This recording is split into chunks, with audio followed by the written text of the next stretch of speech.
பல ஆண்டுகளாக மழை இல்லாமல் வயல்கள் வறண்டு கிடந்தன. விவசாயி மாறன் தன் நிலத்தை கண்ணீர் விடுகிறான். நிலம் இருக்கிறது, ஆனால் தண்ணீர் இல்லை. என் பிள்ளைகளுக்கு இந்த வாழ்க்கை வேண்டாம். நீ ஒருவனால் அணை கட்ட முடியுமா? நான் மட்டும் இல்லை, இந்த கிராமத்தின் எதிர்காலம் என்னுடன் இருக்கிறது.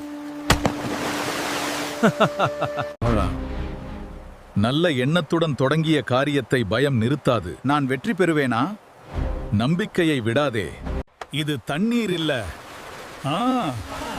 நமக்கு கிடைத்த ஒரு வாய்ப்பு. மக்கள் அனைவரும் ஒன்றாக சேர்ந்து அணையை கட்டத் தொடங்குகிறார்கள். மழை பெய்கிறது, ஆறு நிரம்புகிறது, அணை மெதுவாக நீரை தேக்குகிறது. கிராம மக்கள் நாம் சேர்ந்து செய்தால் பல மாதங்களுக்கு பிறகு அணையிலிருந்து கால்வாய்கள் வழியாக வயல்களுக்கு தண்ணீர் பாய்கிறது. பச்சை நெற்பயிர்களை பார்த்த மாறன் கண்களில் ஆனந்த கண்ணீர். இன்று நான் ஒரு அணையை மட்டும் கட்டவில். இன்று சேமிக்கும் ஒரு துளி தண்ணீர் நாளைய தலைமுறைக்கு ஒரு உலகத்தை தரும். ஒன்றுபட்டு கட்டியான ஒரு கிராமத்தை மட்டுமல்ல, ஒரு எதிர்காலத்தையே காப்பாற்றும். தொடர்ந்து அழகான கதைகளை பார்க்க எங்கள் சேனலுக்கு குழு சேரவும்.